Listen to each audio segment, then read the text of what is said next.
கிறிஸ்துவுக்குள் பிரியமுள்ள சகோதர சகோதரிகளை, பலன் தரும் தேவன் எபிசோட் 1478 கர்த்தரை துதிக்கிறேன், மகிமைப்படுத்துகிறேன்.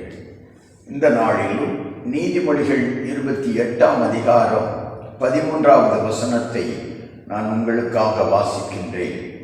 தன் பாவங்களை மறைக்கிறவன் வாழ்வடைய மாட்டான், அவைகளை அறிக்கை செய்து விட்டுவிடுகிறவனோ இரக்கம் பெறுவான்.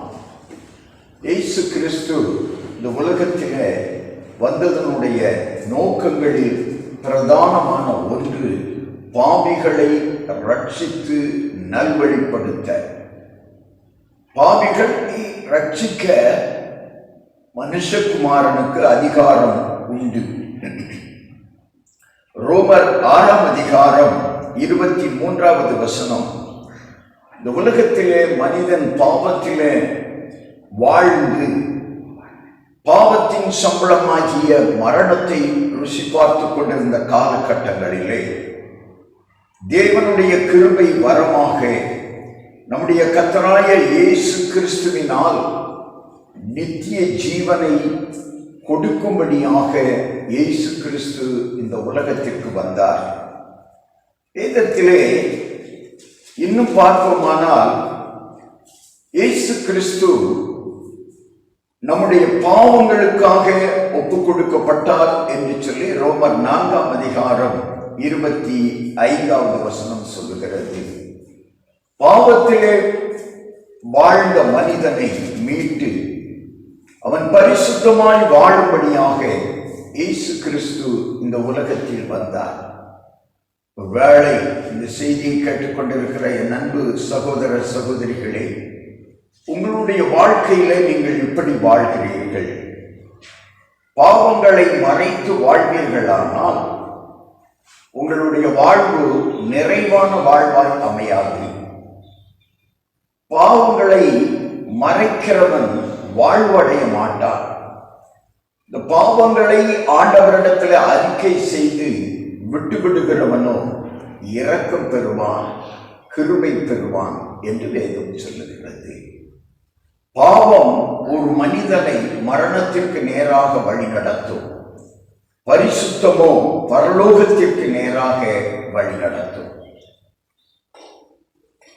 முடிவு செய்ய வேண்டியது மனிதர்கள் கையில் தான் இருக்கிறது. பாவ வாழ்க்கை ஒரு மனிதனை அழித்துவிடும், பரிசுத்த வாழ்க்கை ஒரு மனிதனுக்கு ஜீவன் கொடுக்கும், பரலோக வாழ்வு கொடுக்கும். நித்திய வாழ்வை பெற்றுக் கொள்வதற்கு பரிசுத்தம் ரொம்ப ரொம்ப முக்கியம். இயேசு கிறிஸ்து அவர் பரிசுத்தராய் இருந்த காரணத்தினால் தான் எல்லாரையும் பரிசுத்தமாய் வாழும்படியாக அறிவுறுத்தினார். எனவே பாவங்களை விட்டு வெளியே வாருங்கள்.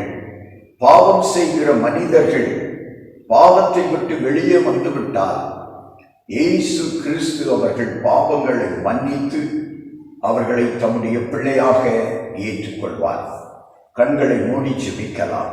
எங்களை நேசிக்கிற நல்ல தகப்பனே, பாவிகளுக்காகவே தன் ஜீவனை கொடுத்து உம்முடைய இரத்தத்தினாலே பாவம் செய்கிறவர்களை கழுவி பரிசுத்தமாக்கின வல்ல தகப்பனே, இன்றைக்கும் யார் யார் தங்கள் பாவங்களை அறிக்கையிடுகிறார்களோ அவர்கள் எல்லாரையும் பரிசுத்தப்படுத்தி பரலோக ராஜ்யத்திற்கு நித்திய ஜீவனை பெறுவதற்கு ஆயத்தப்படுத்தும்படியாக ஜெபிக்கிறோம் ஐயா.